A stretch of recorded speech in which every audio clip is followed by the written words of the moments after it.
Get your films on with the Blurs. Once an idea has taken hold of the brain, it's almost impossible to eradicate. Unpacking movies has never been more spot on, woke, fire, and just plain lit. They are lit all the time. So if you're unsure whether or not to plop down some cash for a film, check out the Blurs. When a man with a 45 meets a man with a rifle, the man with a pistol is a dead man. Brondo's got what plants crave. It's got electrolyte. You really only need to hang mean bastards.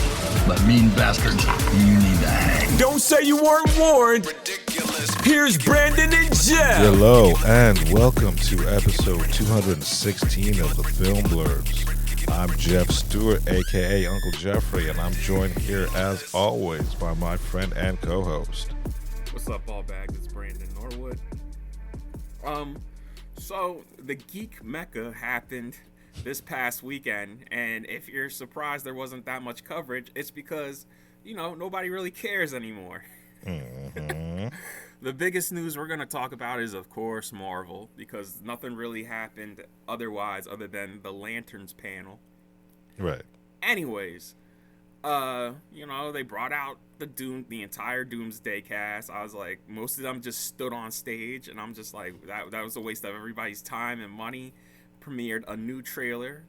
It leaked in like the blurriest cam footage way possible from like straight 80s bootleg. And watching that, I was just like, all right, so there's some characters in this y'all haven't announced yet that are in this trailer, but Cool. The song still remains the same. Yeah, I mean, cool, I guess. And motherfuckers who cam these trailers and shit like that, like, if you're gonna be a dickhead, get a better camera. Yeah, right, man. Get a better phone. Yeah, like I know why it's blurry, because they're trying to hide it from security. But it's just like, well, then why? What's the point? Just fucking put it in your fucking pocket, or get some meta glasses. Step your game up if you're gonna be a dick. Sean Levy and Ryan Gosling are doing Ghost Rider. I'm not mad at the casting. A lot of people are mad that Sean Levy's doing it, and I was like, I did not realize Sean Levy was that hated. To me, he's fine. Yeah, it's like his best movie's Real Steel. Okay, yeah. What was his last movie? His last movie was I can't remember. I think it might be Deadpool and Wolverine. Right, and Deadpool and Wolverine, I mean, killed in the box office. It was for what it was. It was He's enjoyable. The guy who won't ask any questions and will get it done. But right. At this point, when y'all announce anything, I'm just like, yeah, I'll wait and see till y'all drop a trailer, or at least till it's in production and stuff keeps leaking from set. Because come on. It's been 7 years since y'all announced Blade. Y'all sit here and expect me to get excited about a Ghost Rider movie. Yeah, I mean, cool, I guess. Look, I like Ryan Gosling. I'll watch anything Ryan Gosling's in, and I'm sure he's going to be great in it. Whether the movie hits or not, that remains to be seen. Apparently he also pulled a Mahershala where he went straight to the studios. Just like, yeah, I want to play Ghost Rider. I mean, look, he's got the clout for it. Like I said, the casting is 100% on point. I don't know. I'm not excited, but I'm not dreading. It's just another Marvel movie. I mean, the only thing I'm excited about is the biggest announcement, which is David Johnson will be T'Challa, a.k.a. T'Challa's son, because, it was revealed at the end of Wakanda Forever, he's also T'Challa. Mm-hmm. David Johnson will be the new Black Panther. Yeah, He's that's going to be cool. T'Challa. We might as well just say T'Challa the second. Right. Like the new Black Panther. You should call it whatever you want to say. Yeah, it's great casting. Yes. I'm excited for it. No offense to Damson, but my guy, that's an upgrade. And I got no problems with Damson. And I know for the longest time, everybody was like, it was gonna be Damson because he was rumored, and then the concept art footage leaked out of him as Black Panther, and I'm just like, oh, Michael B must have got on the phone and told Ryan, he's like, don't you do it, bro, don't you do it. Still salty about Laurie. And I don't know, if I was Michael B. Jordan, I blame Laurie, not him. For what? She dated Damson right after she broke up with word? Michael B. Yeah. Wow. Yeah. And then that lasted a year, and then she broke up with him. I was she pulling a J-Lo. I mean, I don't know. I can't see Michael B being that petty. But it's Hollywood, baby. But he's a superior actor, right? Listen, I am not going to argue. Yeah, like the Long Walk. I just watched this movie called Waste Man. Is a film he produced, a prison movie he did in Britain. Like, dudes, he's on a roll. Yeah, Rye Lane, he was in the first 2 seasons of Industry. Mm-hmm. My man, he's been working for a minute. Also, he looks exactly like the kid at the end of Wakanda Forever. I mean, I can't remember what the kid looks like, but I'm sure. Yeah, sure. Another thing that came out is Black Panther 3 is going to be shot on IMAX 70 millimeter and regular 70. Okay, but I'm gonna cut this out, but that's what got me fired from Blade. What? Because you wanted to shoot 70? Yep. Yeah, that's all right. Whatever. And I know how Ryan got that. Ryan has so much cachet as a filmmaker now. He's like, he probably went up. He's like, y'all don't understand. I'm doing y'all a favor by coming back and doing this third one. Right. So, I'm not asking. I'm telling you. Right. Like, it's after the success of the first one, the second one, I mean, it made money, and then Sinners, yeah. Like, that's the least if that's all he asked for, they're lucky. You know. So at least it's gonna look like a movie. Mm-hmm. It looks it's gonna be a movie.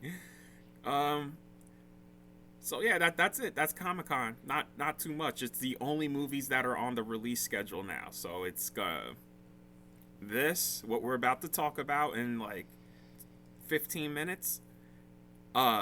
Doomsday, Secret Wars, then Black Panther. No, then Ghost Rider, then Black Panther, because those are supposed to drop the same year in 2028. Black Panther's dated December 15th. I was like, wow, Disney really likes just stealing people's spots, huh? Well, who was supposed to come out in 2028 and December 15th?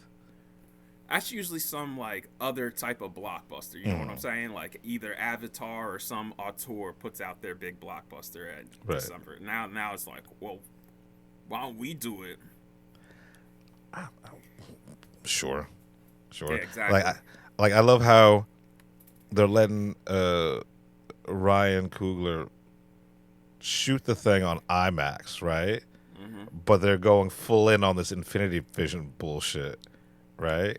You know how this movie that we're gonna talk about, they didn't even do that. They don't have IMAX, and they're just like, yo, listen, premium. They're just pushing premium formats, like see it in Dolby, see it in Screen X, see it in 4DX. You know what I mean? See it, whatever premium formats near you. That's how they're pushing it. They ain't like Sony's just not like, hey guys, we got Sony Vision. Right. And like I was in line yesterday. And I had mentioned Infinity Vision, and everyone started laughing because it's fucking ridiculous. All you have to do is push premium large format. Right. That's all you got to do. Yeah, there's plenty of other premium novelty screens. Like, I forgot even 4DX existed until you just mentioned it. It's like, yeah, I'd kind of want to see this in 4DX. I saw people seeing The Odyssey in 4DX, and I was just like, no, thank you. I saw some footage from that, and I'm like, nope. Yeah, nope. Yeah. Nope, and they say it's one of the most intense experiences. It's like only like a couple of steps down from Twisters. I was like, yeah, nah. I mean, I enjoy Twisters and 40X, so I might have to go. Oh, so you're gonna get on the boat? Yeah, let's see what it does. Let me look at the footage. Let me look at the TikTok clips. Oh, you got till Thursday, baby, because Spider-Man takes over those screens. Yeah, I mean, I got some time after that. But all right, yeah. Shout out to everybody who paid mad money to go to Comic-Con this year. It just seemed real uneventful. Yeah. Nerdtropolis has kind of fallen. I mean, just go to New York. It's the same fucking thing. Yeah, basically. I thought it was funny that a fellow journalist who we both know and we talked to, I remember watching his story being like, don't worry, gang, 1 year we're going to get to Comic-Con. I'm like, but why, man? There's no need to go out there anymore. There really isn't. Right. Like, just go to New York. And also, they're not saying anything. The heyday's over. Like, if you're going to Comic-Con for comic book shit, like actual comic books. Right. Yeah, absolutely. Cool. Right? Like, video games, cool. But for movies?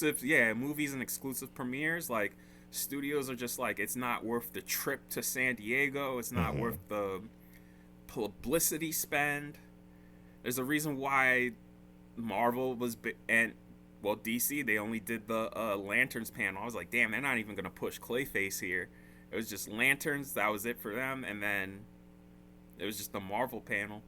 Right. Also, a waste of money to have Ryan Reynolds show up as Deadpool. Oh, he showed up as Deadpool? Yeah, during the not the Secret Wars, Doomsday part of the panel, he asked Robert and the cast in costume. I was like, oh, so you guys just basically said he's in the fucking movie, so. Right. Cool. That's a lot of money. Because that apparently he walked around the con taking pictures with people in the costume. Yeah, I mean, that had to have been a $500,000 day for him. Yeah. So, hey, Marvel, keep spending money. Yo, man, that is exactly the audience who's gonna still be hyped. Like, I get it. Like, that's like literally the only place. Like, when you have CinemaCon and it's only one part of the theater and everybody else is sitting there like, what is happening right now? Mm-hmm. That was last night when people were clapping at random moments and me and Carl would look around like, what's wrong with y'all? Yeah, I mean, look, we'll get into it. Yeah, we'll discuss. All right, well, let's get into the main review. And now, the moment you've been waiting for, the Film Blurts feature film review. So let's start with WHAM, 10 Days in China, you know what I mean? Like, I didn't even know George Michael, sorry. I didn't know George Michael was in WHAM before he was a... solo artist? Yeah. Really, this is, by the way, good documentary. 89 minutes, so you're in and out, baby. Basically, they blew up in England, and George really wanted to make it in America. So, their agent / publicist is like, well, before we do that, why don't we be the first musical act, to play in China? Because at that point in time, in 1985, it was the Communist Party of China that was ruling that nation. So it deals with that. I think the best scene, and I did an interview with the director, which you'll hear at the end of this episode.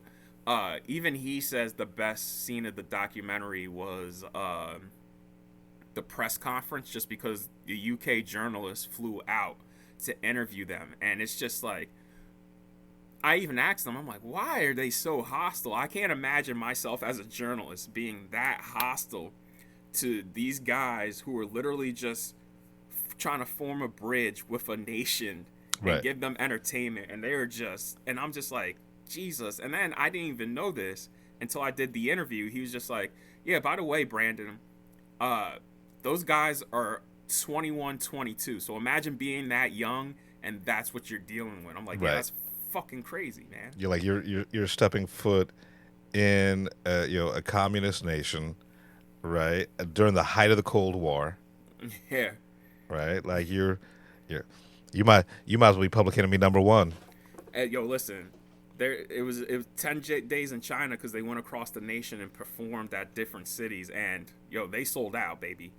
They sold out, and I'll tell you what, the concert footage, I'm like, yo, not for nothing, Wham puts on a hell of a show. Like that Careless Whisper that closes out the movie, I was like, it's like 5-6 minutes, and like that dude on the sax just teasing the audience, and then you just hear the crowd go woo, and then he'll go woo.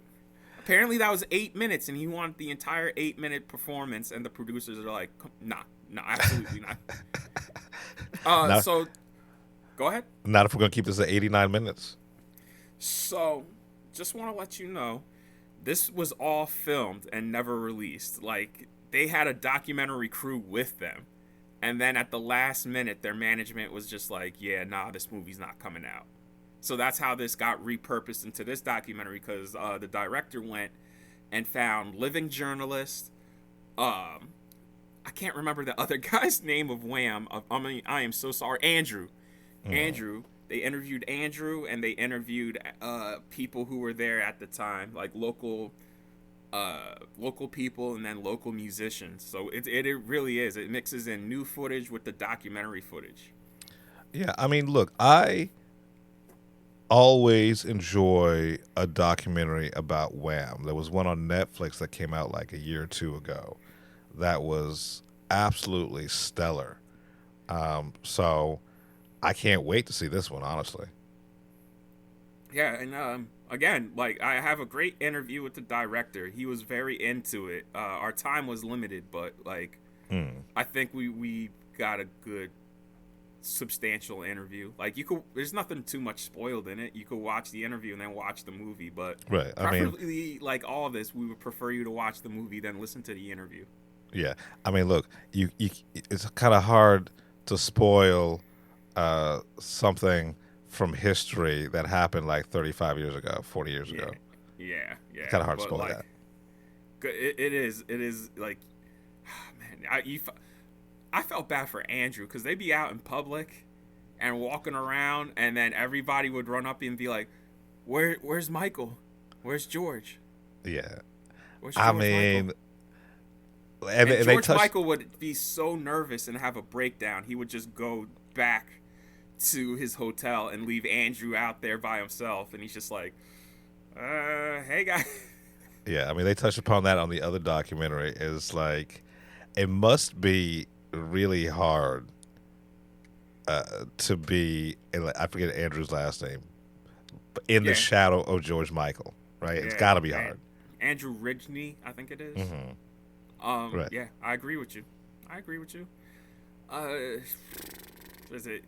There's twists and turns in this documentary too. Like, I had to ask about the scene on the plane, because we're already in precarious situations, and then something happens on the plane, and I'm just like, wow, man, truth is stranger than fiction, because like, you can't make this shit up, bro. I was just like, Jesus Christ, that is.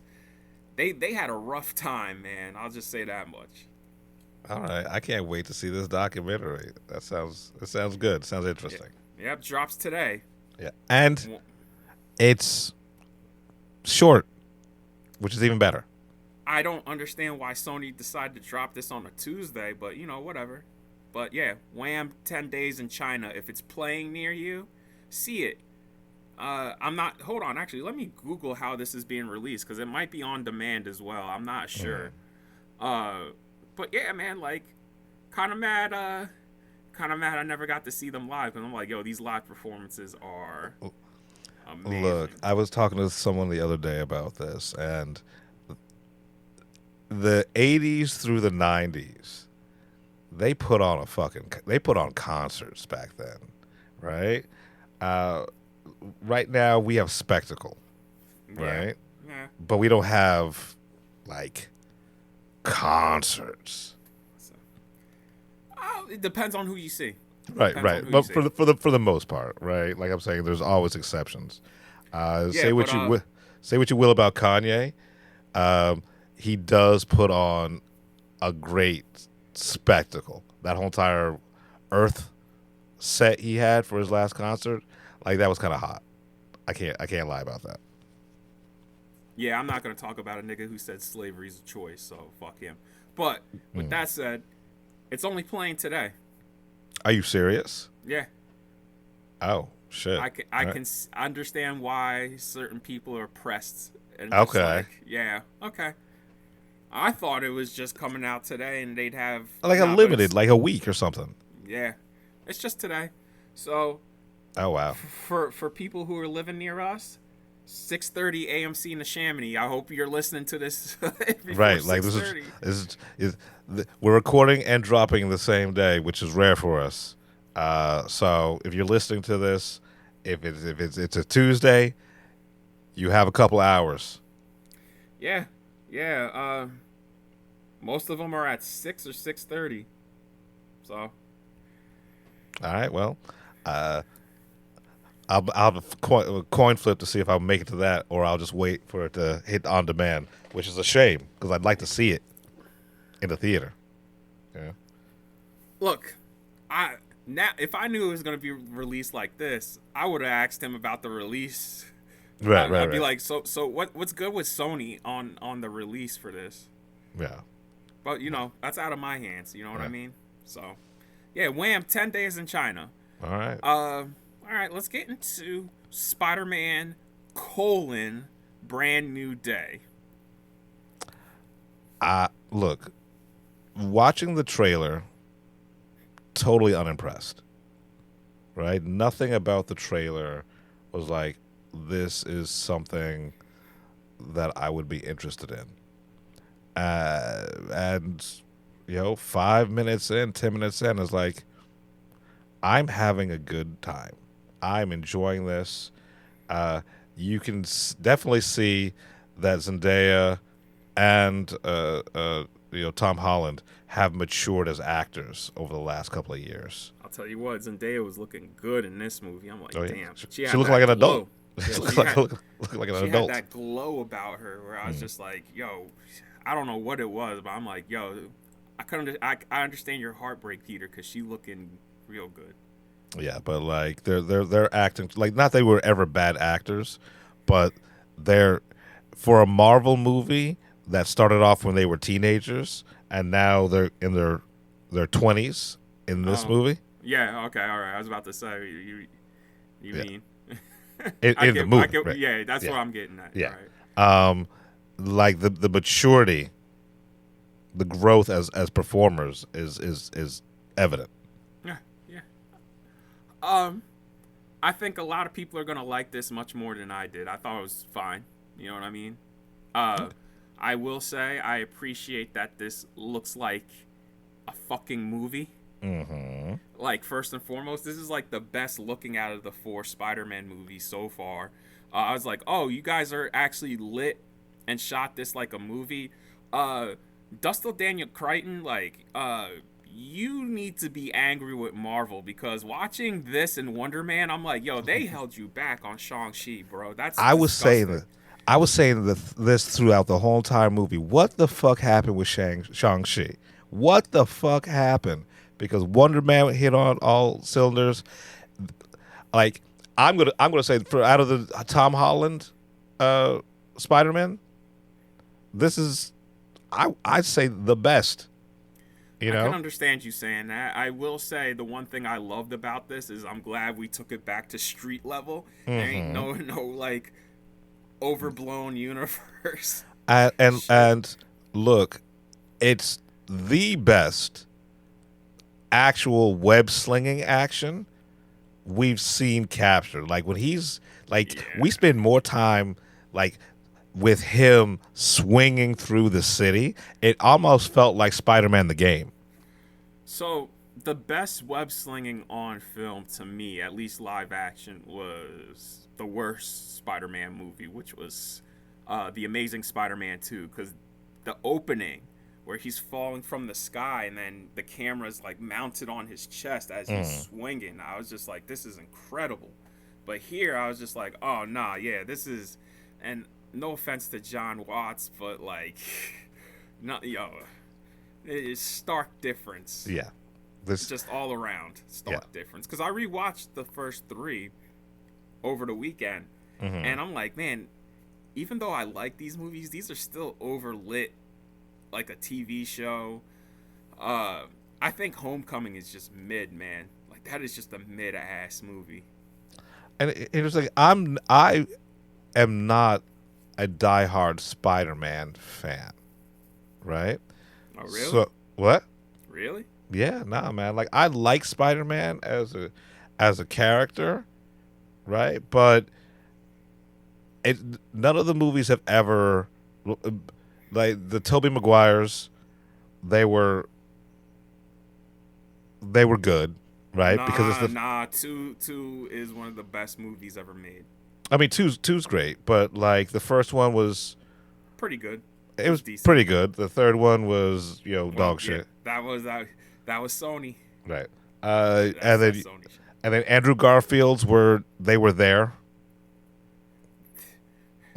That was the product of Avi, where like Kevin, that was when the MCU blew up, and then Avi's just like, oh well, we can do that too. We'll do it with Spider-Man, because Avi was in control of Marvel films, like movies, and one of the rules for Kevin Feige running this is like, he straight up told any studio, he's like, I'm not working with Avi, just straight up and down, I'm not working with him. Right. And so he felt some type of way. He straight up told him, a universe with all these characters living together, that's not going to work. That'll never work. And then, look, here we are now. It worked so well that it's collapsing on itself.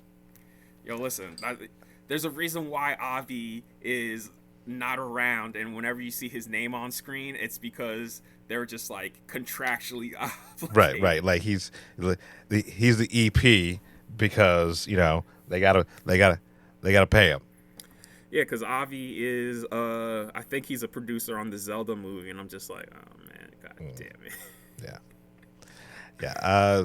So Tom Holland is always like, for me, he's been the perfect embodiment of Peter Parker for me. Right? It's that youthful exuberance, the funniness, like the awkwardness. That's Tom Holland, and it's on full display here. And the things in this movie that I would think that I from the trailer that I thought I would hate, I actually kind of love. Like the Punisher, the buddy cop aspect with him and the Punisher. I was surprised how well. I was like, dude, he works better in this than he does his own short that they put out 2 months ago. That was terrible, but I was just like, bro, this is better than anything you're doing on, like, it is, the way John Bernthal is in this movie is like season 1 Punisher. Right. Without all the swearing and hardcore violence. But they curse a lot though still. Yeah, I mean, it's a Punisher. You got to curse a little bit. But yeah, their relationship is fun. And he's not a cameo, right? He's a co-star. Co-star, yeah. The Hulk's a cameo. Honestly, no offense, you could cut him out, and it changes nothing. Right. So the other are we spoiling? It was a spoiler? Nah. Well, that's the one thing that we cannot spoil. Right. Which is who Sadie Sink's playing. But I'm not gonna. I just don't want this to blow back on us. Right. But there's somebody who inadvertently ruined it. Yeah. Yeah. I made a meme about it last night. I posted it on my story. I told Cal this on the way home. I'm like, yo, Nolan got Travis Scott not to say anything about 2 of his movies until like a couple of weeks before release, where we're just like, wait, what? And just immediately, like, I was just like, dog, this is your first. And I thought it was like an old Steve Lacy song, because all the songs in this are previously released music. Okay, you know what I mean? Like, the Tame Impala song is just off their new album that they play at the house party. So I thought this was just like another Steve Lacy song, like the music supervisor picked. I didn't know it was new, and well, he did a song for. He will never do another original song for a movie ever again. And it's so like. Don't. You're right. She straight up said without spoiling anything. Right. And then he just drops the biggest fucking spoiler. Don't watch this interview until you've seen the movie. Right? It's so bad they cut the live stream to the premiere. Right, because the surprise is honestly a surprise. No, it's not, because when it was announced, when it's revealed, I was just like, I mean, it was the worst. It's like the last movie where you're just like, well, I mean, y'all, it was the worst known rumor, or worst kept secret. You know what I'm saying? Fair. I was just like, come on, man. Like, and that's the problem with the movie is like, it's 2.5 hours, and part of it is they're trying to keep a secret who this character is. So when it's finally revealed, I'm just like, okay, we could have revealed this at the beginning of the movie, and this movie could have cut out like 30 minutes if we had gotten to the point a little quicker. And look, I love Frances Pugh. Oh, right? Florence Pugh? Florence Pugh, sorry. Yeah, she could cut her. Cut her out. I love her. What's her name? Yelena. Yeah, I love her character. Every time she shows up on screen anywhere, it's like that really bad Russian accent kind of does it for me. But she could have been totally excised. Hell yeah! Like you said, the Hulk could have been totally excised. I mean, it was a hot fight, right? It's the biggest the Hulk's ever gotten, to the point where the entire audience just went, "Whoa!" Yeah, but let's go back to Sadie Sink. I'm kind of over her angry redhead shtick. I have no withal with her right now, other than she was comatose for almost the entirety of season 5 of Stranger Things, and now in this, it's just like, well, whatever. Yeah. Like I get why her character's in here, because they're ramping up for something else. Yeah. And I'm like, okay, I get it. You got to start introducing, you know, somehow, some way. But like, I also thought we could go a little further and we would get some explanation on Peter's transformation. And it's just nothing there. That's the one thing that really stuck and like really aggravated me, is because it was a throwaway sort of video that he's watching to explain why he's mutating. And it's like, word? Loneliness? Yeah. And I thought we were really going to do Man Spider, because that happened in the comics where he transforms into a giant spider. You know what I'm saying? Right. And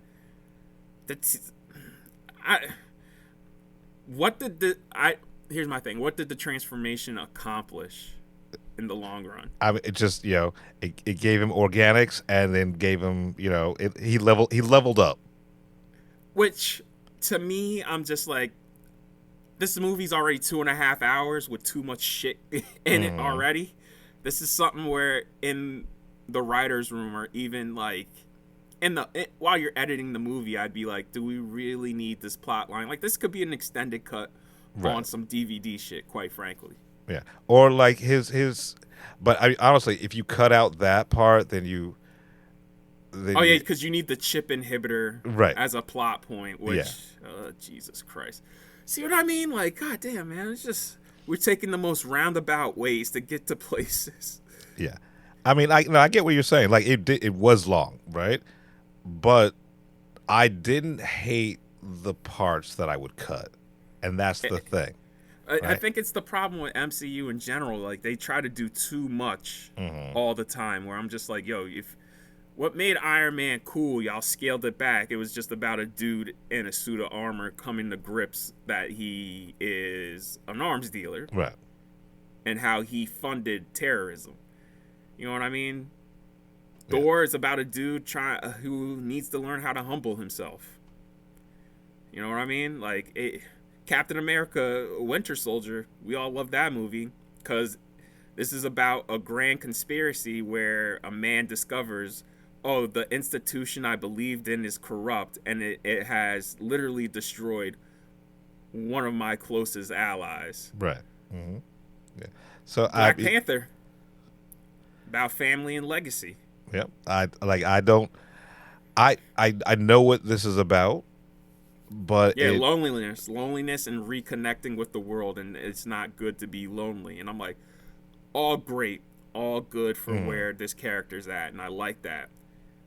But yeah, we could have scaled this back a little more. Also, you called it when the first trailer came out. You called it. Yeah, like they did the same, and I'm glad they did it. If they're going to keep on doing this shit, I don't mind it, right? But like everything we saw, what we're talking about is the montage where you're just like, where I told Cal this too. I was like, yo, Jeff called that shit exactly where all the people who were just like, whoa, they're recreating comic book covers. Jeff, you straight up were like, yeah, that's going to be him, what he's been up to while his friends are away at college. And damn if that wasn't like to the T. Yeah. Exactly what that was. Yeah. It's like the same thing they did with Fantastic Four, right? Like they front loaded it with shit for the diehard comic book nerds so they can wet their pants, and then we get into the movie, right? And if they keep on doing that, I actually don't have a problem with that. Recreate all the fucking covers you want, put all the C or D list villains in there so people can be like, oh shit, that's Tombstone, and then we can keep it moving. 5 minutes, keep it moving. Surprisingly, I feel like Fantastic Four is a lot more streamlined than this, but also Fantastic Four is also 34 minutes shorter than this. Yeah, I mean, yeah, definitely 100%. Fantastic Four is more streamlined. I think I enjoyed this more than Fantastic Four, but really? But Fantastic Four is a better movie. I enjoyed Fantastic Four more than this. Like, to me, this is fine. You know what I mean? I watched it. I'm not mad at it. I'm not moved by it. I'm just like, you guys made a really fun Spider-Man movie, and that's all I got. It's too long. You know what I'm saying? But, like, for the most part, I'm like, I'm not mad at it. I know the quality of the next one ain't gonna be nowhere near this. Right, because I thought this was supposed to be Tom Holland's last one. The way he's talking about it, yeah. Yeah. But, Kevin Feige said, like, oh, we have 7 more planned. And there's a post-credit scene that hints at where it's going next. And we know exactly who that character is. I was like, okay, we know who that character is. You're gonna have to tell me who that. Like, you saw the post-credit scene, right? The app, yeah. Yeah. Who's the other character, dude? Oh. Yeah. Hey. Okay. Yeah. All right. Yeah. All right. Sure. Yeah. Okay. It makes sense now. All right. Cool. Yeah, because they can't do that live action until the other shit wraps up. Mm-hmm. And the other shit's literally like basically done. Right. Okay. Yeah. It'll make sense once you see the movie, but honestly, you don't have to stay for that shit. Yeah. I was so fucking mad. I was too. We all were. We were like, yo, we sat through these credits. We could have got on an earlier train home. Right. It's like for this man. bullshit. Yeah, man. And your movie's already too fucking long as is. Yeah. But yeah, I said I thoroughly enjoyed this movie. It's better than I expected it to be, honestly, because it Shout out to Trammell, dog. Shout out to Trammell. Who's Trammell Tillman. Oh yeah. The Hand did not need to be in this shit, bro. You needed. But I mean, yeah, the best fight is with them. Right. But you could have cut I'm not saying you can't. I'm not saying you couldn't cut a lot of shit from this. You could, but the shit that was in it that was too long and overbloated, did not hate. And like I said, I don't hate this movie. I don't. it's just, to me, it's just fine. You know what I mean? It's fine. Like I want to go see this in 40X, but I also they Are you gonna really see it in Screen X, because they God, shot no. it for Screen X. Yeah, all right, whatever. With Screen X cameras. It's the first movie shot with Screen X cameras. And so here's my thing with Screen X. If I can still see the line, right, where the screens connect, like it does not doing it for me. Like I've never seen a movie in Screen X. I've never seen a movie in Screen X either. I want to see this in 40X, but also you can tell that the 3D is going to be hot in this. Oh yeah. Also, I kind of feel bad because, like, walking out of it, like, Dustin announced the other day, he's like, yeah, in some theaters overseas, not all of them, but some theaters, it's getting an IMAX release, and not only did we shoot for Screen X, but we also shot for IMAX, so, like, there's, like, an hour and 10 minutes in IMAX aspect ratio. I was like, yeah, Sony, y'all fucked up, Yeah, bro. Like, they y'all could have should've pushed it put back. You just should have pushed it back or it could have came out, like, sooner. yeah, say before the Odyssey. Right. But you are missing out on some premium spectacle with this being an IMAX 3D. Forget about it. Look, man, they wanted it where they wanted it. Yeah, fine, sure, cool. You know? It's I don't understand the releases for these movies. I'm like, y'all keep coming up against the two most beloved directors working on the biggest budgets they've ever gotten. Like, why do you feel the need to do this? right. Like, stop. I wish they would stop trying to big dick each other or play chicken. There's plenty of money out there for everyone if egos got out of the fucking way. Yo, listen, the Odyssey is at almost 700 worldwide already, and it's about to crack like 400 this weekend domestically.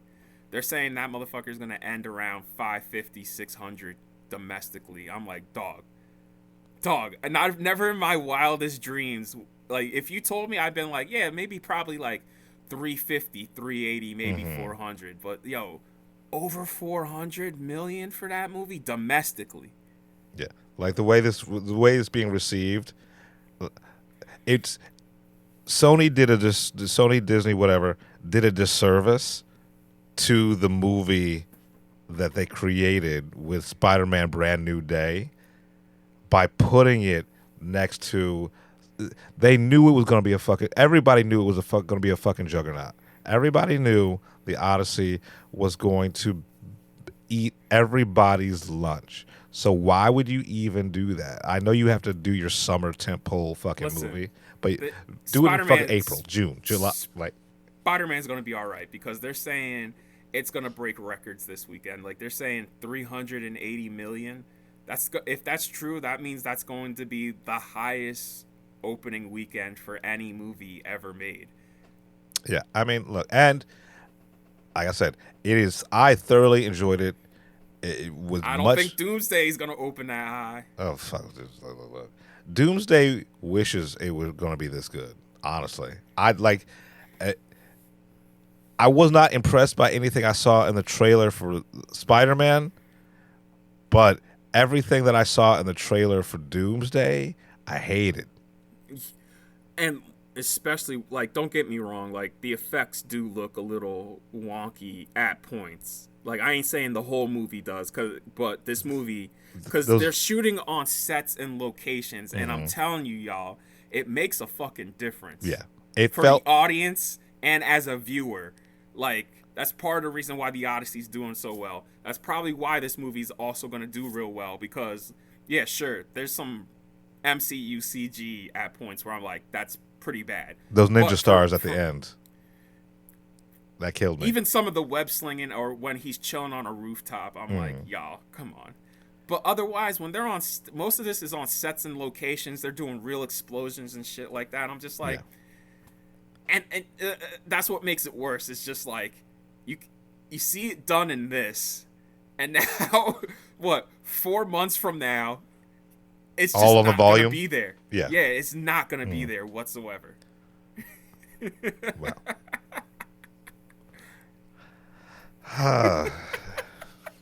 Anyway, like even going from the first 3 to this one, I'm just like, damn, Vast y'all, improvement. Like Jesus Christ, visually. I'm not saying like overall, but Right. just visually. I'm like, what are we? Literally, what are we doing here, y'all? Like, I don't understand why all these can't be made like this. Like, there's just no excuse. And like when I say this is the best web slinging we've ever seen out of this series, it is literally is the best. And like you said, we're on sets, right? We're in the world. Like, and it didn't feel even in costume, they have fast fall off on Spider-Man's face, where half of his face is in shadow. I'm like, so why can't we do this with all these movies, bro? Like, you guys are lighting this like it's just a regular face in a regular ass movie. I mean, look, they fired half their VFX teams, right? So they're gonna have to do practical. Disney laid off another round of employees. They laid off like 300 people, and guess where they're all from? Pixar, right? Yeah. Mm-hmm. Why would you do that? Why would you do that?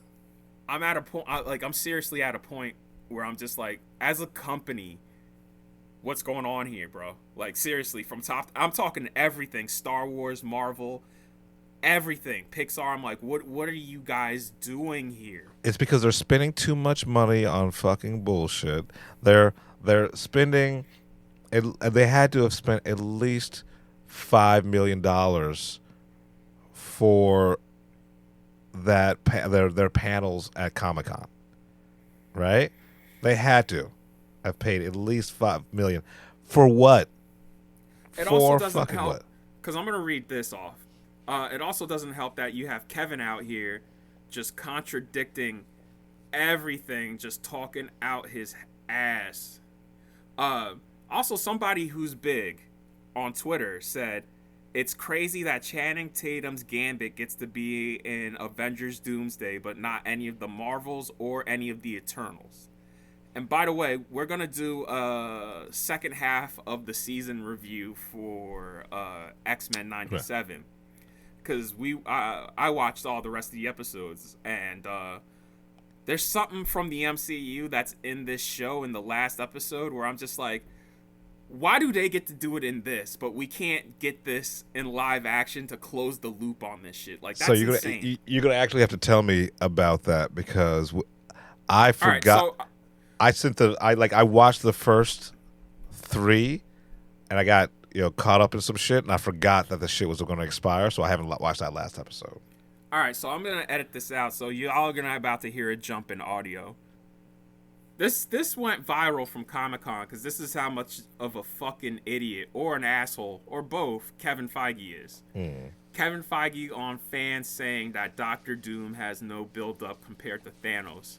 The Thanos build-up has been in people's heads over the years. He sat on a chair at the end. He pulled a gauntlet out and said, I'll do it myself. And he yelled at Ronan on a video call. And that was it. And I'm just like, somebody listed, he's just like, he's wrong. Here's every time Thanos was teased in the Infinity Saga. Mid-credits, where he first popped up in Avengers. Small role in Guardians of the Galaxy 1. He was in a Phase 3 sizzle reel with the Gauntlet. Mid-credits teaser in Age of Ultron. His presence was at the end of Thor. And then he said, not to mention, all of Phase 2 and 3 were about the Infinity Stones. He was definitely in enough to build anticipation to Infinity War and Endgame. Kevin's bullshitting. I'm like, right. Yeah, because if they weren't talking about Thanos, they were talking about them fucking stones, and we all knew that's what Thanos wanted, was them fucking stones. Right. As soon as just admit that you pivoted away from Kang. Yeah. Just admit that you pivoted away from Kang, and you did not trust your creative team to do anything else. It was like, all right, yeah, we'll put Dr. Doom in there, but here it's make it RDJ with a Werner Herzog accent. Every time I see this trailer and I hear his accent, and it's like, I want him to narrate dour documentaries. Like that's do yourself a favor and try to find the Doomsday panel, the Doomsday part of that Marvel panel from Comic-Con, because he does the accent live on stage, and I'm just like, man, you are not helping things doing this shit yeah. live. Yeah. So like Thanos' presence was for 10 years. And you felt it even in the Infinity Stones. Right. Like you knew there was a bigger bad. Yeah. Right?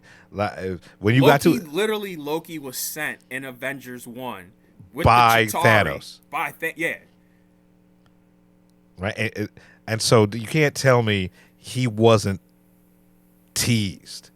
You can't tell me. Dr. Doom, we see a Latvia name placard in the United Nations, and then I guess that was his hand walking towards what's the baby Richard's name? Oh yeah. Apparently, the new rumor is that's actually the Doctor Doom from that universe, and I'm like, that's fucking lame. That's real fucking lame if that's true. Sure. If they're gonna retcon this shit, then I hope that the Doom from that universe is Mads. He's gonna do some shit. He's gonna do some shit. I mean, apparently it's Robert. Apparently that Robert Downey Jr. is from that universe. That's the Doctor Doom of that universe. All right, so so which brings up so many questions. Right. Alone, where I'm scratching my own head. I'm like, so the one from this universe is gonna cause the destruction of the multiverse, and he saw Galactus touch down in New York and didn't think, you know what? Let me find a way to use this to my advantage somehow, some way. I just have, it brings up so many questions. So many goddamn questions that are not going to be answered satisfactorily. Like, we're not going to be satisfied by any of the answers we get. And they're going to use some real comic book logic to try to get us to buy into this shit. Look, I'm not mad at it. At least y'all have this. You know what I'm saying? Yeah. Like, at least y'all got this. Like, I'm not over the moon like everybody else. Like, I think this is a deeply flawed movie. But hey, it's not. I didn't walk out angry. I walked out. I was like, oh, nice time. Yeah, I would see this again. I would see this again just for the Punisher and Spider-Man scenes. Yeah, because but. You hit the nail on the head. This is street level shit. Yeah, right? Like, and I like that. I would like a movie like this with him and Daredevil. Yeah, like that's what I'm waiting for, is the team up between him and Daredevil. Shit, man, I would even take a team up movie of him and Deadpool. Yeah. Like if we're gonna make two more with Tom Holland. Let's do one with Daredevil, because obviously, like, that's the character he teams up with the most in the books, and then Deadpool. That'd be cool. I mean, there's a whole comic book storyline called Spider-Man and Deadpool. Yeah, I mean that is a nerd's wet dream, right? Deadpool and Spider-Man. So yeah, let's go. Yeah, you mean because Kevin said the Home trilogy is what they consider the first act of the story, and now we're in the second act. Yo, listen. Sure. I am just saying sure. what he. I'm just saying what he said, dog. I am right there with you. So like. And for those of you who can't see, I was making the jerk off, jerking myself off sign.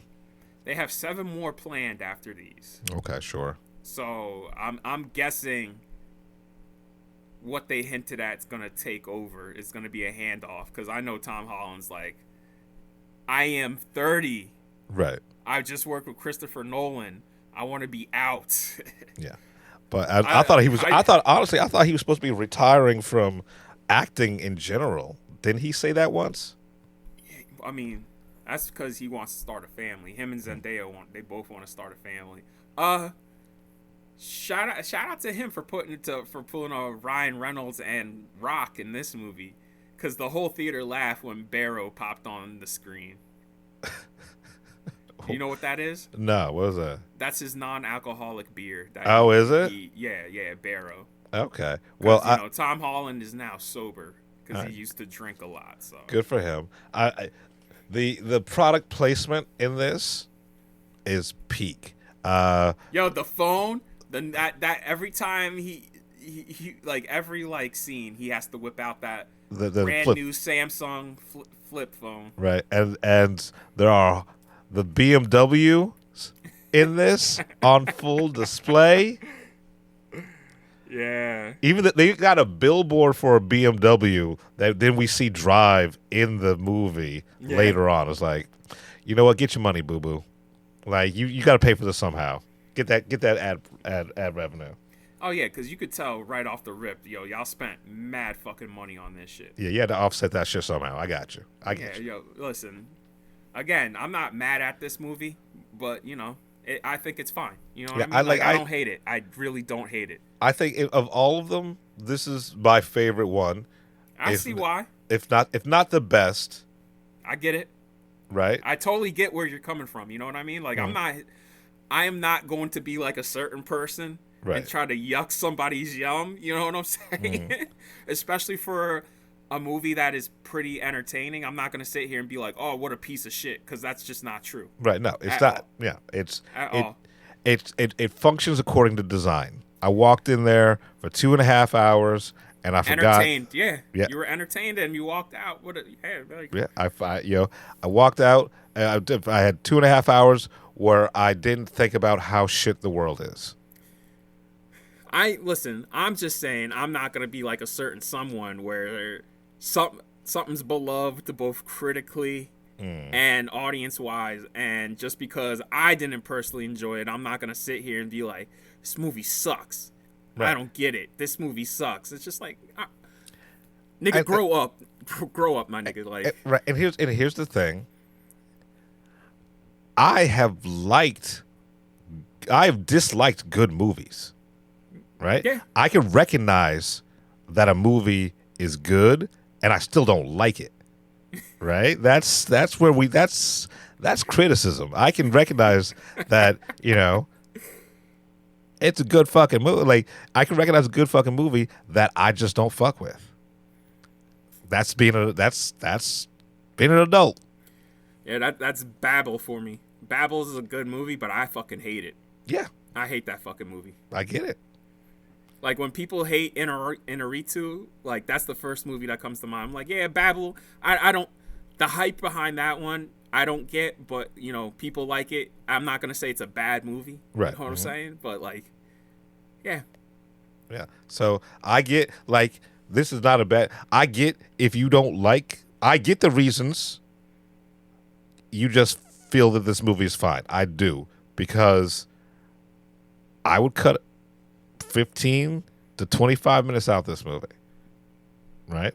There are things in here that I would fix, but the issues that I have with the movie do not take away my enjoyment of the movie, like a lot of shit we've seen recently from studios.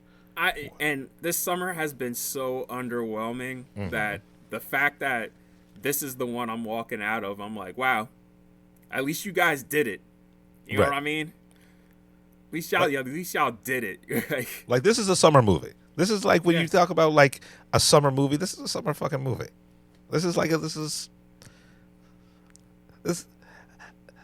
If all or even half of Marvel's output were this good, I think we'd be in a better spot. 100%. And I'm begging y'all, please make them like this. Like, I am begging you. What they did here, keep doing. Because the way you guys are making movies, it's not good. And we can see in Doomsday. That's the thing. Is like, you can see it.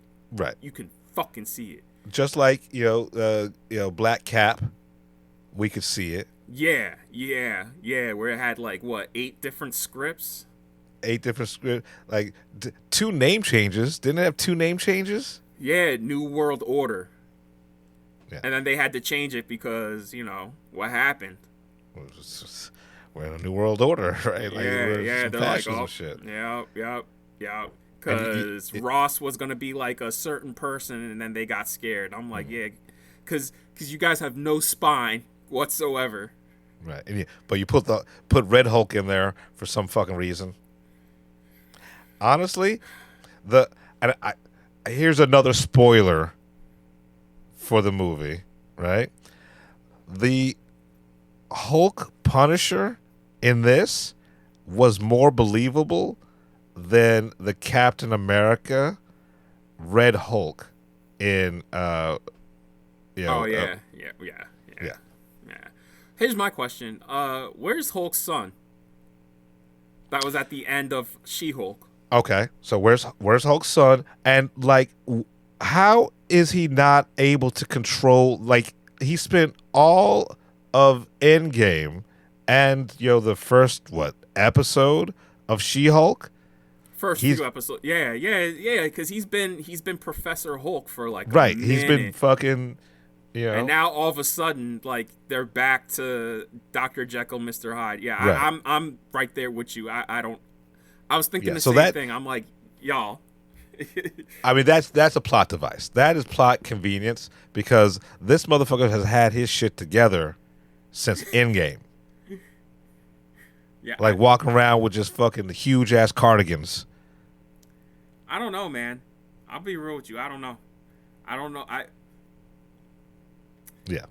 So that's it's the decision making across the board why me and you are always like this. Like, I don't know why this is like, it's like Doomsday. Like, I don't know why Robert Downey Jr.'s Doctor Doom. I don't know why we pivot to Doctor Doom so hard. I don't know why it's coming out the same day. I don't know why you guys paid the Russo brothers that much money after they put out Cherry, The Gray Man, and The Electric State. I mean, honestly, give Destin Daniel Crichton, give him an Avengers movie because he was supposed to do Kang Dynasty. Was he? When Doomsday was still Kang Dynasty, he was supposed to direct that. And then once Kang Dynasty crumbled, Amy Pascal even said, she's like, we demanded Kevin give us Dustin to make this movie. Like, we demanded him to do that. Yeah. And I was just like, well, good on you, Amy Pascal, for putting up that demand. But right. Also, I would rather now wish that he did Doomsday over the Russos, because like night and day. Yeah, because I mean, we can't sing the praises of Wonder Man enough, right? And this coming from the dude who did Shang-Chi, right? Like, watching Shang-Chi, nothing about that movie told me that we were going to get this movie. Nothing. I don't think they were equipped to handle COVID. Like, they just needed those movies to be delayed. Yeah, 100%. Like, they could have made money off of just streaming what they already had or whatever like that. But it is what it is. But you did yourselves a disservice by not giving this dude the tools he needed to make a good movie, and you did yourselves a disservice also by not, like, trusting your creatives, right? Because I think a lot of this was because it was at Sony as well. Yeah. Oh yeah. Like, I know a lot of people shit on Sony, but like, also look, Sony also gave us the Spider-Verse movies, man. Right. Mm-hmm. And there hasn't been anything to that level from Marvel, at least since, what, I want to say, Black Panther? I mean, do you count Guardians? All right, yeah, Volume 3, because Volume 3 is an emotional-ass movie. Like, right. That one, that's another one I'm like, yo, I don't get it. Like, y'all shot that shit on sets, and they're using costumes and real makeup. Like, I don't understand why we can't just do it all like that. I really don't. Because there's some movies they need to get out, and there's some movies that they care about. You could tell. You can tell what movies that they need to just fill a slot, and you can tell what movies they actually care about. So yeah, the next thing is Vision Quest, because Vision Quest is in between this. Was White Vision? Yep. Sure. I think that drops October or November. Oh, I have heard nothing about this. Yeah. Cool. Yeah, they showed a teaser at the Paley Center a couple of months ago. Cool. So, I'm 7 years guessing- later? Yeah. I don't ask me if that's gonna have anything related to Doomsday. I just want to let y'all know. I think that's one of the highlights of this is that it's a standalone movie. Ain't nothing in here setting up Doomsday. So while I think that's a detriment to Doomsday, that makes this movie better. That it can stand on its own 2 feet without having to do with any of that bullshit. I mean, no connection to Doomsday, and the connection to the larger Marvel Cinematic Universe is it doesn't feel cheap. Yeah. Right? So like I that's all I'm going to say without spoiling it, but the connection to the MCU and the future of the MCU that they lay the groundwork for here is story driven. Right? Going forward, I hope you guys make more movies like this, where I think that's one of the main things why I did enjoy it, beginning, middle, and end. You know what I'm saying? Yeah. No setup for fucking nothing else. Right. Yeah. It's just a movie where it has a 3-act structure, and then we don't get to the end like, oh yeah, by the way, to be continued on this shit. It's like, oh, none of that. Right. It is none of that, baby. And the ending is satisfying. It really is. Like, well, I mean, it ends on a big emotional beat. That's why. Like, I will say, out of all these the MCU, I should say, all of the MCU Tom Holland Spider-Man movies, this is definitely the most emotional of the 4. Yeah, 100%. Yeah, and like that last, yeah, I don't want to. I want everybody to see this.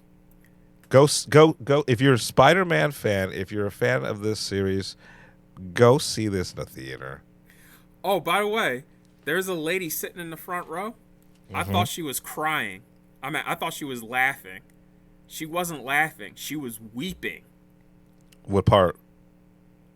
Almost the entire 3rd act, to the point where we were all looking at each other like, is she okay? I mean, look, it's emotional, 100%. I don't know if it's cry-worthy. Fucking fans. This is what I'm saying. Even in a room full of critics, we still get these people.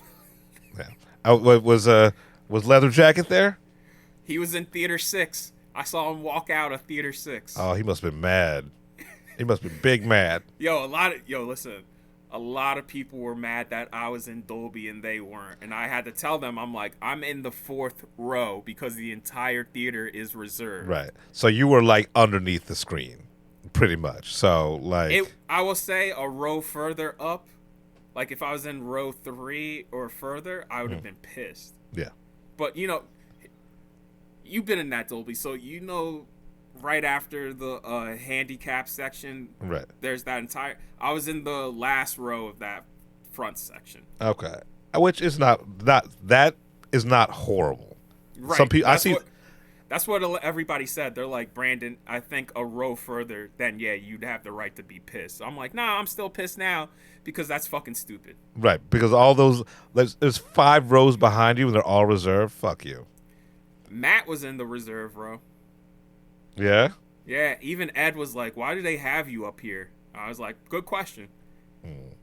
Listen, I would rather be where I was than to be thrown in on that small-ass screen. With all that anger in that room. And I feel bad for Dave, man. I was like, damn, Dave, they threw you in there. It's all right. He'll be all right. Listen. Yeah. And like, this is why I don't get sports. Like, so you're gonna wear a name of another motherfucker on you, just walking around? speaking of sports, this might be the last episode of the Film Blurds because Wednesday, my brother and I were going to a Trenton Thunder game, and I'm doing the challenge, which is a hot dog and a beer every inning. So I might die. So this might be the last episode. I mean, I didn't even know that was a challenge. I got to see what I got going on. Is it Wednesday or Thursday? It's Wednesday because this Wednesday is the last game of the season where they're doing dollar hot dogs. I do love a dollar hot dog. So I'm doing a dog and a beer every inning. And my brother just looked at me. He's just like, all right. He's like, all right. He's like, I said I'd buy his ticket. You know, I was like, I'll buy your ticket. He's like, all right, man. I might end up doing that. I might end up showing up. I got to figure out the rest of my week. But yeah, I'm doing a dog and a beer. And I know by the time we get to like the 5th inning, you can be like, done. I'm like, oh, You'll be passed out by God. 6th inning. I'm gonna be begging for the sweet release of death. It's like, my guts hurt. Ma, you fucking bitch. My guts hurt. So, with Michael Anthony sitting with the opioids out of his arm. Ma, you fucking bitch. Stop going to MAGA rallies. My guts hurt. Not a MAGA rally. Yo, yeah. Speaking of, anyone trying to tell you Moana's good, they are definitely a syringe away from ODing. Like, they are on that fucking fentanyl. Here's the thing. I haven't heard anyone talk about Moana. Yeah, stealthily he's gonna gross like 120 million, which I'm surprised is gonna get that high, but also that's pretty fucking bad. Like, is that domestic or is that that's just domestic?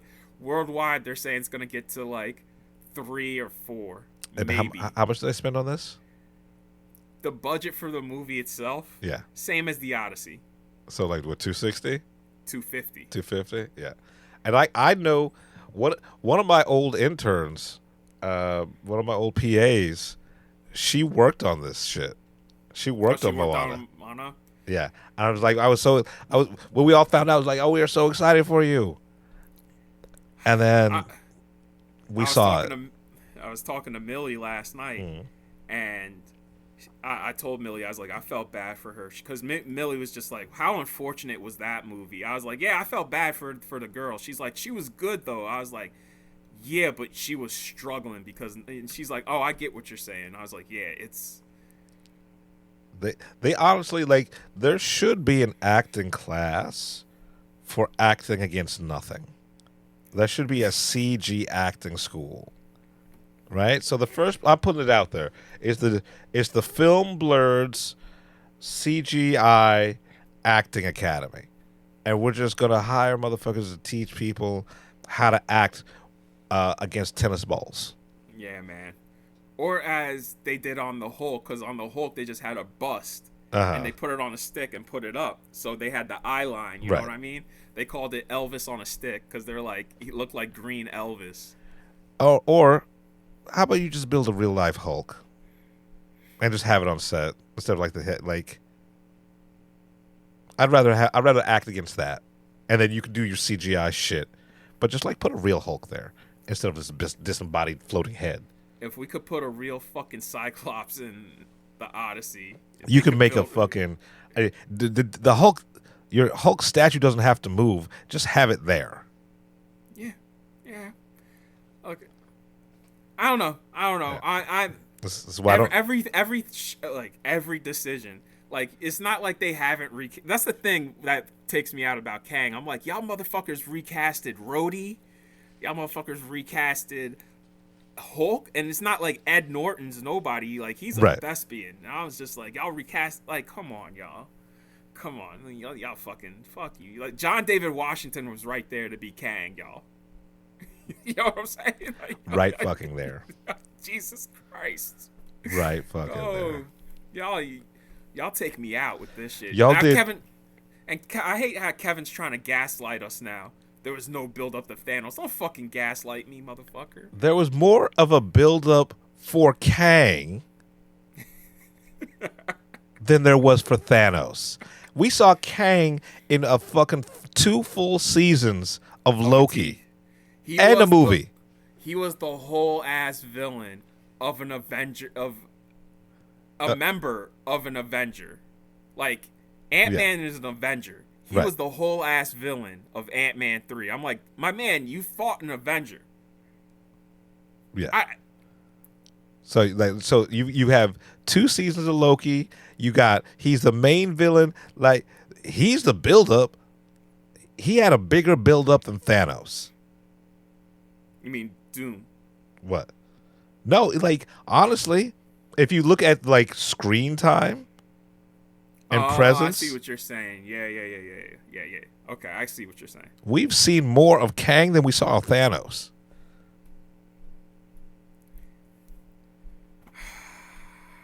I'm just saying. Whatever. Yo. Whatever. Doomsday, I'm telling y'all gonna be walking out of this shit excited for Doomsday, and I'm just like, don't do it. Yeah, man, it ain't the same, baby. Don't do it to yourself. Watch this movie as it is. Don't expect no shit. Don't expect no connective tissue shit. And honestly, don't let the quality of this movie trick you into thinking that Doomsday is going to be good. Yeah. Right? They are not the same. Oh, by the way, Lee got an Adobe.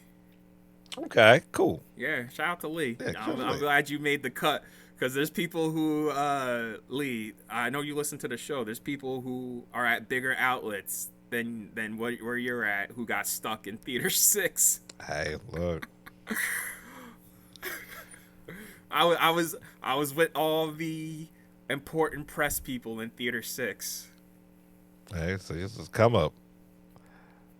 Yo, I would have been pissed if I was in Theater 6, dog. I don't think I've ever seen Theater 6. Theater 6, we were in there for Babylon. Ugh. Yeah, and Babylon, I get why we're in there, because that was a guild screening. Right. And guild screenings, you kind of want to be closer to the stage. And be smaller so it looks more filled. Right. Like, the only time a guild screening that was just the guild was in a large, that we're at Lincoln Center, and we're in a large theater, was Marty Supreme. They put us on theater number 4, and I was like, whoa. And it actually was packed. So I was like, oh, y'all motherfuckers invited everybody for this one. Well, they got to. But like Babylon, we were on Theater 6. The theater right next to it, Theater 7, which is also pretty small. We were there for Begonia. We were in Theater 7 for Nickel Boys, which is also pretty small. Like, so that's where we're usually at if we're at Lincoln Square. We're on Theater 6, 7, 8, 9, because those are all the. Because, you know, when you walk. So, for those of you who don't know, when you walk up to Lincoln Square, there's the main theater. You got the Dolby right there on the end, and then right next to the Dolby is concessions. And all the way at the end towards the theater, you have the big screens. Well, across from concessions are 4 small screens, which are 6, 7, 8, 9. And one of those screens last night, across from concessions, Theater 6, was where they were screening. That was the overflow room. So stop inviting fucking all the members of the Wu-Tang Clan to these screenings. Hey, I will say, though, kind of fucked up they did that, because there was only a few people in the first row, and there was only a few people in the second row. Otherwise, the row I was in and the row in front of me were completely filled. Otherwise, yeah, I was like, damn, that's fucked up. There's mad empty seats in these first 2 rows, and everybody...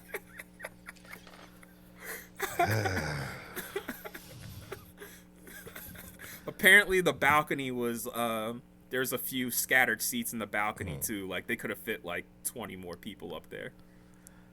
These screenings be wild, man. Yo, because there's so many people coming out of Theater 6, and I was like, damn. Well, see, well, a +1 means a +1, motherfucker. Yeah, listen, if you're gonna see it, I did say Dolby. Great mix, great sound mix. That Dolby Atmos was a great sound mix, and the colors were popping in Dolby. Okay, yeah, so. Like you're not going to see it in IMAX, not in the United States. Yeah, if you want to see it in IMAX, you better book a trip to China, baby. Yeah, so you might as well see it in Dolby and in 3D. Yeah. Yeah, like, I'm not mad at this movie. It's perfectly entertaining. I just think it's very flawed. You know what I'm saying? I don't hate this. And I don't like people putting words in my mouth saying I hate shit. Yeah, no, I don't hate this. This is... I was looking forward more to Supergirl than I was this. And then this is 10 times better than Supergirl. than Yo, that 100%. Yeah, Oh, my God. Man. Yeah. The blank man. screen at the end of this movie was better than Supergirl. They better be thanking Sony they had this shit in their back pocket. Because if we're going straight into Doomsday, dog, it would be rough. It would be real rough. But at least y'all have this as a buffer to get people excited for that shit again. Even though, like, you know it's bad when even Grace said that trailer looks like shit. Right. And she liked The King's Man. She loved that shit. Listen, everybody I talked to last night, they were just like, yeah, that movie, that looks fucking awful. Yeah. It's Doomsday, December 18th, opening against Dune Part 3. But, yeah. If you're a listener of this show and you decide to put Doomsday first, please stop listening to us. Yeah, I mean, well, at least you got one good Marvel movie. Listen, Doomsday. yeah, man. Yeah, and the only reason it's good is because Sony. They put their hearts and soul into this, man. Like, yeah. I'll say that much. And like Tom Holland, like when he was like hyping up the script, right? Like the script's not there yet, stuff like that. It's his best performance as Peter too. Yeah. Mm-hmm. I think it's everybody's best performance. Like I said, they've matured, but what you said about Barenthal, this is the best he's been as the Punisher since season 1. Season 1, yeah. Yeah. Look, I even like I forget her name, the cop from The Bear. Yeah. I loved her. And her interactions with her kids, I love that too, where she hangs up the phone and she goes, hey guys, Spider-Man says hi, and they get so happy. I was like, see man, like... That's some street level shit. Yeah, that's awesome. There are moments like that throughout the whole entire movie. And it's funny. It's not Marvel funny, right? Like, there's some actual jokes in here. Yeah, because watching No Way Home again, when they started laughing at Doc Ock because his name was Doc Ock, I was like, Jesus, I forgot they do this dumb shit. Right. They make fun of themselves so they know that, you know, it's hey, look, guys. Movie. Yeah, you guys, like, ha, ha, ha. And it's like, nah, man, they kind of deflates the stakes when y'all do that, especially when it's not funny like that. Right. Like, Doctor Strange has a lot of jokes like that. Like, the Beyonce joke, I was just like, this is not good, y'all. Yeah, but the jokes in here are actually, like, natural jokes. They're funny without winking at you. Because it's banter. You know what I'm saying? It's how people would talk in real life. Yeah. You know what I mean? And, like, I cannot stress this enough. Peter Parker and Frank Castle, I want to watch that buddy cop movie. Oh man, what happened on Staten Island? That should have been that should be the one. That should be the one shot. One shot, yeah. What happened on Staten Island? Yeah. Okay. Have Pete and what's my man's name? Colin make guest appearances. Yeah, like. Yeah, I want to know what happened on Staten Island. Right, because that's y'all understand what we're talking about when you see it. Right, it was like. He did save your life on Staten Island. You owe him one. Yeah, man. Look. Summer. We only got 2 more summer movies I'm looking forward to. That's Jason Statham on a boat, and End of Oak Street, where a family accidentally gets trapped in dinosaur land, and that's all I know about it. Yeah, it feels like Land of the Lost. What if the house on the end of Oak Street is just a soft reboot of Land of the Lost? I'd love that. Yeah, but this looks like it has no humor. You know what I'm saying? Land of the Lost. No, I meant the TV show Land of the Lost, not the Will Ferrell shit. Could you do that serious, though? What? Land of the Lost? I mean, it was as serious as... The show was as serious as it could be. They were trying to ride that high from... what's the Time Lord? Doctor... Doctor Who? Doctor Who, yeah. I will say it's nice to get some dinosaur shit that's not Jurassic Park. But JJ's doing his mystery box shit on this, even though it's not his movie and he's just a producer. By the way, we forgot to talk about this.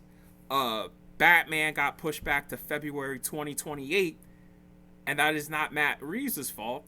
That is because what's it called? The Great Beyond, which is JJ's movie, it was supposed to come out in November this year. And the reason that got pushed back is because Warner Brothers wants to print IMAX film prints for that movie. And they were going to push it back to like spring next year. And JJ's like, no, this comes out in the fall. This is a fall movie. And so it's now coming out October next year. And I'm like, JJ, why the fuck does this have to come out in the fall, dog? Right. I mean, I don't. Sure. Also, does this movie... Not every movie needs IMAX film prints. You guys would have thought y'all learned after Joker. Because they know they can charge more. That's why. They know they can charge more. I think they mad they fumbled the bag with Chris. Like, they lose Chris and he makes Oppenheimer and the Odyssey back to back. That's a generational fumble. Yeah, look. Well, at least they're not getting bought yet. Yeah, we'll talk about the merger next episode because it's wild. It's not looking good. Wild. Not looking good. Yeah. David is still confident that it's going to happen, and apparently it leaked out that a lot of WB executives are happy that it looks like this is going to be a failed merger. Yeah, like I'm sure he feels confident. Delusion's a motherfucker. Benedict Cumberbatch and a couple of other actors in the UK have now come out and is pressuring the European Union to actually get involved to also block the shit. And I'm just like, nobody wants this shit to happen. Right. And everybody's like, where was this energy when Disney bought Fox? And I'm like... Because Disney's not totally evil. That, and I think that's also the product of why people are against this. Because we all saw what happened. Right. Nothing good came of this. We all told you. Yeah. Like, it's not, well, it was a surprise, right? Yeah. But at least Disney is not openly evil. Yeah. This I will be, listen, it's going to be interesting. Mm-hmm. Look. They said if the states are successful, they're going to take this to the Supreme Court. I'm like, okay. All right. We'll see. Just wrap it up, B. Just like stop. Just get you tried. You tried. have a whole ass fucking movie studio. Mm-hmm. You also already have lost money because remember that news that they were developing 2 G.I. Joe movies? Right. Y'all spent 3 weeks paying Max Landis for his treatment only to be like, oh, it's not good. Okay, bye. Mm-hmm. And let's what not a waste talk. of money that was. Let's not talk about the leak of that last Airbender. Yeah. Movie. Right? Like no one talks about that shit. That shit's been out for a year online. Like get your house in order first. Yeah, that was supposed to be a theatrical movie, and then all of a sudden you guys are like, "Oh no, it's going to streaming." And as soon as you guys said it's going to streaming, that shit leaked. Right. Like looks like it's going to streaming now. It actually came out a couple of weeks ago. Yeah, no, I saw it. And I haven't watched it because I don't have Paramount Plus, and also if I wanted to see it, I would have to go to Times Square to see it. And I probably would have saw it yesterday, but also I'm not trying to go from one theater to the next. If I'm gotta be, I just decided to make my entire day that one theater. Yeah, because there's also 2 other things I wanted to see. So yeah, but you get where I'm coming from? Yeah, I get you. Yeah. Right. So, oh wait a minute. Oh wait, all right. I'm sorry, I forgot to say. Yep. Here is the interview with the director of WHAM 10 Days in China. Please enjoy. Here it is. All right. How you doing, Mike? I'm good. How are you? Good. I just want to say congratulations on the documentary. Thank you. Learned a lot about WHAM I didn't know. Like, I'll be real with you. I'm so ignorant that like I didn't even realize "Wake Me Up Before You Go" was their song. so, um, But this was a number one in America, possibly before you were born. oh yes, yes. When it said 1985, I was like, yeah, I see the time and context of this really came in the frame as I'm watching it. And like my first question is like I'm obviously a journalist and press. It's crazy to me how they were vilified by the British press for doing this. Were there any press members who were alive that you could reach out to during this time when you were doing this documentary? Yeah, I mean, there's two in the film. So there's Rick Skye, who was one of the more kind of tabloid style journalists, and another guy called David Wigg, who was from one of the other newspapers. There was a few others that we spoke to who were there. Obviously, there's a lot of different perspectives in the film, so we needed to represent the documentary crew, the road crew, and the press. The press story is one of kind of 5 big narrative layers in the film, and as you say, it is insane how our press were in the 80s, you know? Yeah, I mean, these people are trying to just, I don't know, Wham, and the performance, I was like, wow, this is a hell of a performance. For them to be like, oh, you guys are communists for going to China, and I'm like, well, they're building a bridge for culturally to build a bridge musically. How was it watching this footage and then incorporating this into the overall narrative? Because I was just, that's when I was like, really like, wow, this is insane on many different levels. You know, the extraordinary thing about this was we didn't know what footage we were going to get. There's two existing films, one of which was never shown and wasn't particularly great, and the other is the kind of pop video version of that.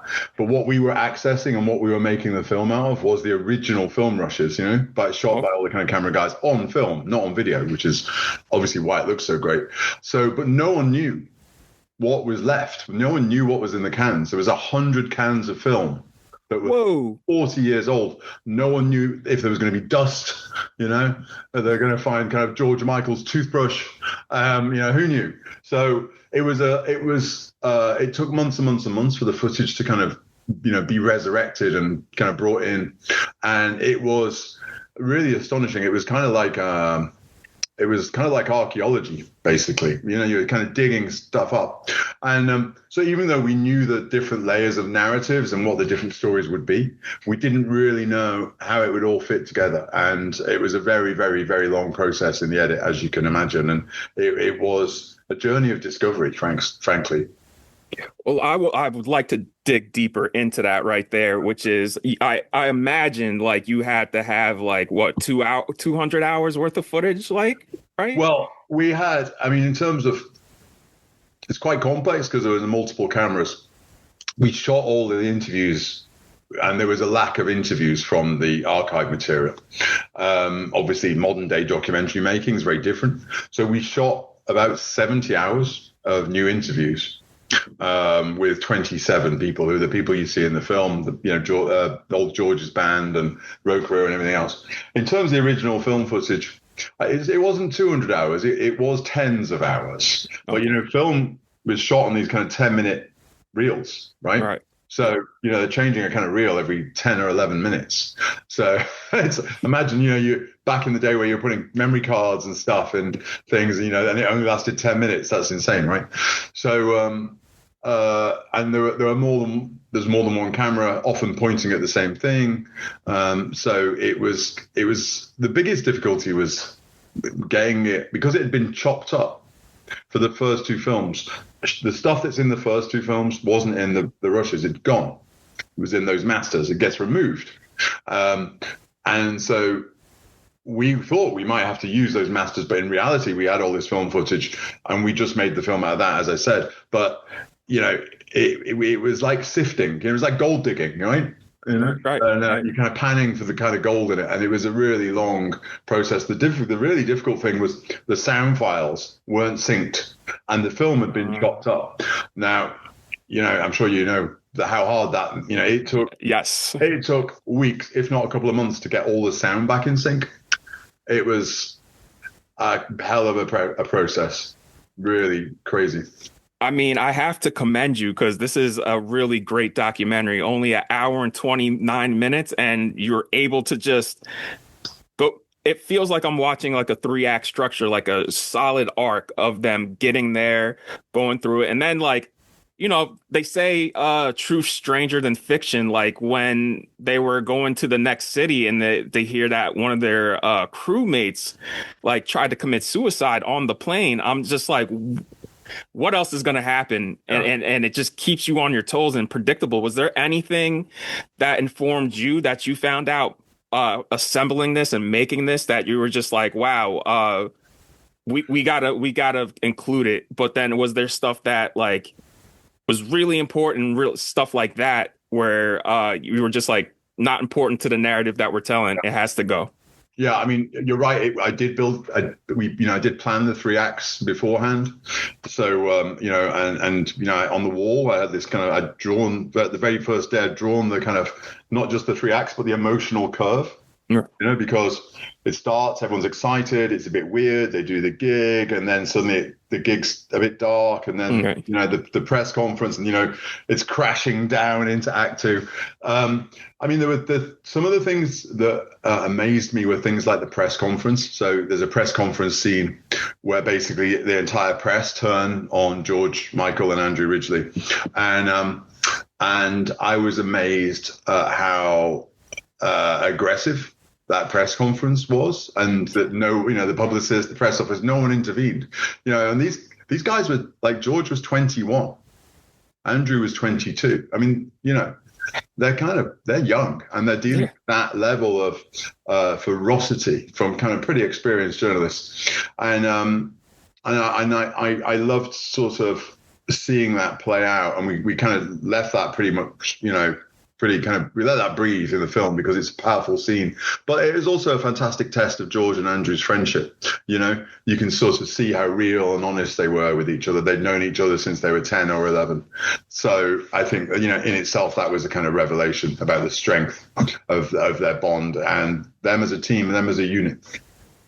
I was wondering if you could talk about Andrew, because he looked so, like, I want to say, happy to look back, like just introspectively looking back on this time. And he was very warm during the sit down interviews. And then you contrast that with the footage where, like, they'll go out to the store and talk and everybody's on George, and it kind of feels like Andrew's being ignored. I was like, guys, Wham's 2 people, like he's right there too. So like, I wonder if you're talking like, how was it that you could contrast that between the archival and then the interview footage? Yeah, I mean, Andrew, obviously he's wiser and more mature, and he's said to me that there's things that, he probably wouldn't have done now, but he stood by everything that you see in there. He didn't censor it at all.